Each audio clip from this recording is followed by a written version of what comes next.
Hello and welcome to the critical assignment number 1, part 1, how to produce a media-rich lesson plan. The objectives of this lesson plan is to review the required key components of what a lesson plan is, to discuss relevance of content and what each component means of the lesson plan to the instructor and the student, and to review additional links and resources that are available to help make that lesson plan complete as a tool for you to review various websites and components that will help you understand and utilize the sources and tools that are available to you. For critical assignment number 1, the media-rich lesson plan. Media-rich, what does that mean? That means the incorporation of various components that are available to you via the internet and electronic resources to help your students have a more interactive, intuitive lesson.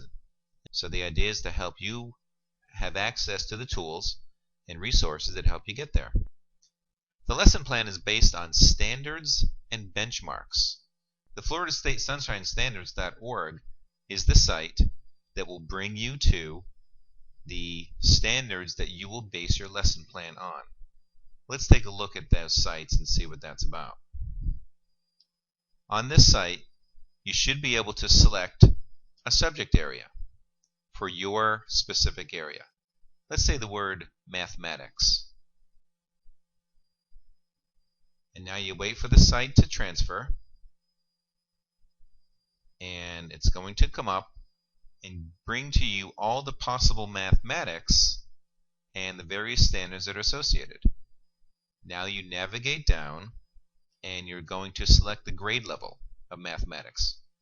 Let's say you're going to go to grade level 5. Notice that it brought up all of the grade levels.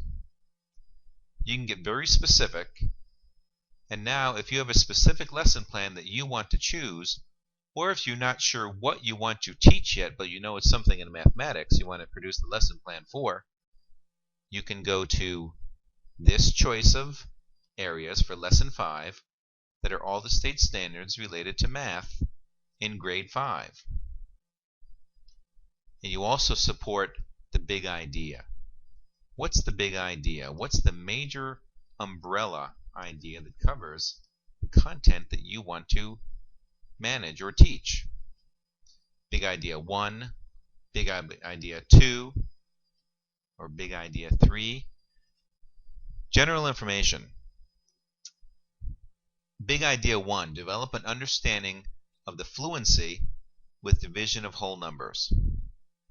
So that would be the big idea that you would place into the lesson plan. Related benchmarks are the specific actions that will cover the objectives that you want to cover. So describe the process of finding quotients involving multi-digit dividends using modules. So you read some of that and it says it belongs to big idea number 1. As you select that benchmark, it brings you to the specifics about that item.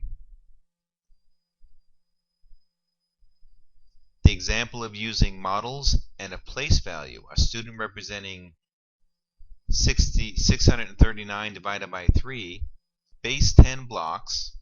So these are the ideas that are being covered in this state standard. Now your objective would be, of course, to go back and produce a lesson plan that helps to match these benchmarks. And you also have related access points. The access points is for individual education plans that, as an independent, the use a grouping strategy to separate and divide quantities to 50 into equal sets using objects, coins, pictures, and numerals. So as an independent level, that means they're going to work on their own pretty well for special needs and if they're at the independent level. If they're at the supported level, use counting and grouping to separate and divide. Notice they're using a little bit more advanced each time. And participatory is separate groups of objects into 4 sets. So the difference in complexity of these levels help to identify the special needs child. This is what's called the access points that you'll include with your benchmarks and your big idea for each of the lesson plans in the state standard. So let's minimize this and go back to the lesson plan based on benchmarks. Notice that the next generation Sunshine State Standards, you would pull this benchmark with the LA.K1.111, and you would cut and copy and paste this information into the lesson plan. Then the access points for students with significant cognitive disabilities, and here's an explanation of some of that. Access points for students with significant cognitive disabilities. There are 3 levels of the complexity, include participatory, or PA, supported, SU, and independent, IN, with the participatory level being the least complicated, or the least complex. And then the new Florida alternate assessment will measure student achievement on the access points in reading, writing, mathematics, and science. So what criteria are being used to determine which students with disabilities should use the access points? Well, the student's individual education plan, the IEP team, is responsible for making the determination as to which students will be working on the access points and taking the alternative assessment or the alternate assessment, and which students will be taking the Florida Comprehensive Assessment Test, or the FCAT. So it's the individual education plan that makes that determination. The access points. Example, the benchmark. The student will represent addition and subtraction of decimals and fractions with like and unlike denominators using models, place value, and properties. You also need to select not only the benchmark, but the access points for that particular benchmark and place those into the format of the lesson plan. So, what is prior knowledge? Prior knowledge is your chance to awaken the ideas of what do students already know about a subject area. Sort of like the little boy says here, that reminds me of the time. Or, I learned about this in Scouts. If you're saying about a science and how heat and friction, and maybe your science experiment has to do with heat and friction, where the bow used to start the fire, and starting a fire with 2 pieces of wood together in the right kind of tinder, you might say, has anybody ever been in Scouts or seen the movies how real frontiersmen would have to start fires against stone and tinder, and so that's recalling information that they're somewhat familiar with to make relevance to the content. That's what prior knowledge is, giving them a base to understand something and recall, so they can then make connections to new information being presented to them. The instructional analysis, or in this prior knowledge stage, readers activate what they currently understand or misunderstand about the topic and use this knowledge before, during, and after the activity to clarify misconceptions and understand the text. Okay, so they're activating, the readers activate what they currently understand. I think we did something like this before, is the comment. So you try and bring back what the students already know and how can it be relevant and make the connection for the students. A very good resource for that is using something called the COOL chart. The COOL, or the KWHL, is the table chart that you can start filling out with the students, that they know. What do they know? What do they want to learn? How will they find out, or how will they find that information? And in the end, what have we learned? So it's What do we want to know? What do we already know? How did we learn it? And how will we learn it? What is declarative knowledge? A component in the lesson plan is declarative knowledge is knowing a particular fact. It's basically on the lower level of the Bloom's indication for knowledge subject matter. It's the lower level of knowing something for sure. Declarative knowledge is knowing a fact that Washington, D.C. is the capital of America, for instance. Or procedural knowledge is knowing how to do something or how to carry on that action to the next level. Procedural knowledge is knowing how to do or proceed. For example, students will learn how to divide fractions, where they already know that 3 times 3 is 9. Now they're going to understand with division that 9 divided by 3 and learn how to produce that project and through that process. Declarative knowledge is further divided into something called episodic knowledge. Episodic knowledge is memory for episodes. In other words, the context of where, when, and who, with, etc., something happened. It's usually measured by accuracy measures. It has an autobiographical reference. In other words, the students have a personal experience with something they remember. So it's a declarative knowledge that they knew something happened at a certain time in their own life. Semantic knowledge, on the other hand, is memory for knowledge of the world, facts, meanings of words. For example, knowing that the first month of the year is April alphabetically, but January in the chronological sense of when does it actually begin. The year is in January, but if they had to list them by alphabetical, they would put in for April for A. So semantic knowledge about things and whereabouts of the way things are supposed to go, the meaning of words, not necessarily based on their own experience of something happened to them in their own life. It's just the way the general knowledge of things go. That would be the semantic knowledge. To activate processing prior knowledge. Activate and assessing prior knowledge. Assessment for making connections. Ways to activate prior knowledge. One way to do this would be to take a reference of a sandwich. If you had to build a sandwich, what would you do first?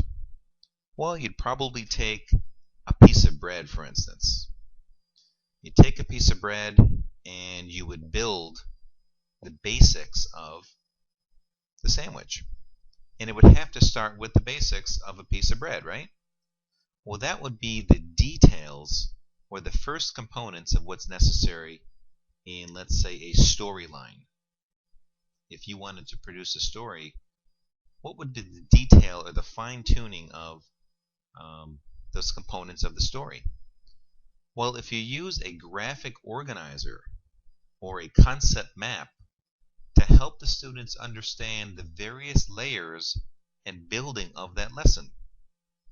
For instance, if you had a chocolate sundae, what would you build in that chocolate sundae? Well, first you'd have to have the bowl. And the bowl might be you had a storyline. And then you would have to have which might be the plot. Well, in that plot there's components and there's characters and there is a beginning, a middle, and an end to that story. Well, you can relate the topics of ice cream and adding components to that ice cream bowl and putting a label on them in the picture to say, this is the next component of how to build a story. Don't forget the characters. Well, now you're putting on, let's say, the syrup on top. Or don't forget the middle of the storyline. That might be the ice cream.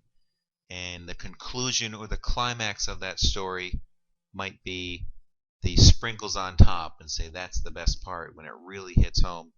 And then when you get to taste it, that might be part of the story, and the process is identified by these concrete pictures. And students can relate to the building of that process through graphic organizers. So declarative knowledge, there's a fundamental difference between declarative and procedural knowledge. Declarative knowledge refers to factual information, knowledge that a person knows. Procedural knowledge, on the other hand, is knowing how to perform certain activities. According to John Anderson of Carnegie Mellon University, all knowledge starts out as declarative information, and procedural knowledge is acquired through references or inferences from existing knowledge. Let's take a look at this website here and see if it takes us to an understanding and another page of, does procedural knowledge start as declarative knowledge? So this link is available to you to help you understand that process. So minimize that. And we'll go here. So procedural knowledge is putting facts into practice.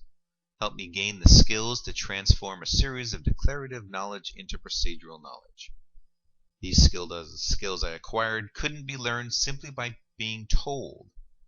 I gained the skills only after actively putting them into practice and being monitored by a coach who was constantly providing feedback.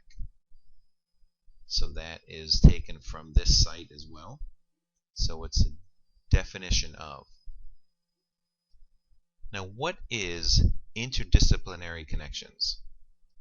Interdisciplinary connections means, how can a topic area of art be associated in several areas of study? For instance, how can if I teach math, how can math be associated with art?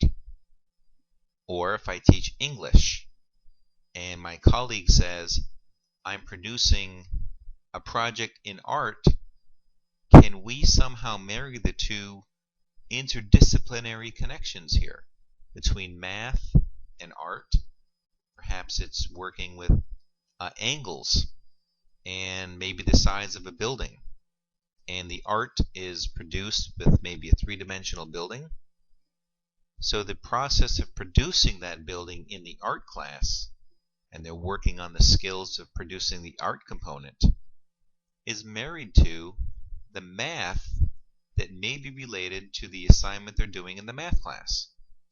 So interdisciplinary connections is, how can you marry or put together one field of information in regarding to subject matter and work with another teacher, maybe on your team, that, or maybe across the school, the other side of the school, that has relevance to something you can work into.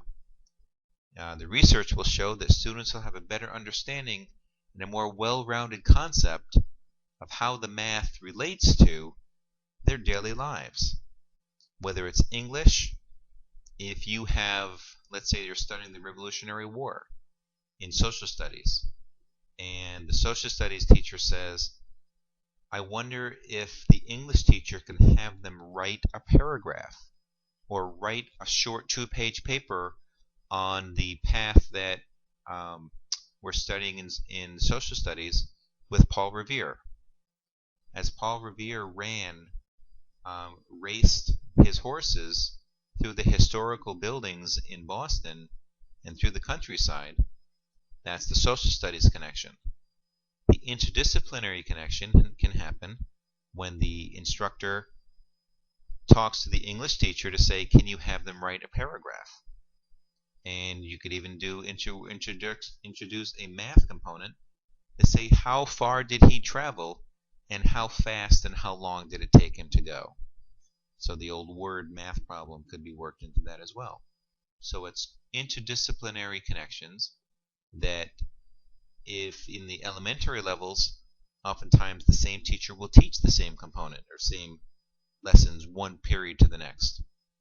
Well, if it becomes one larger lesson with all the individual curriculums or disciplines tied to one concept, the students get a well-rounded idea about how to do what they need to do in each one of those and how the information relates. So we've come to the end of part 1, and I want you to take the short quiz in the Angel course. And after you've completed the short quiz on various connections and what is declarative knowledge and the other components that we talked about here, the next video will open and you can continue on to part 2 and to part 3. And each part along the way will be asking you to compose your lesson plan in the components that you need to build a final, complete lesson plan for your students. Thanks for watching.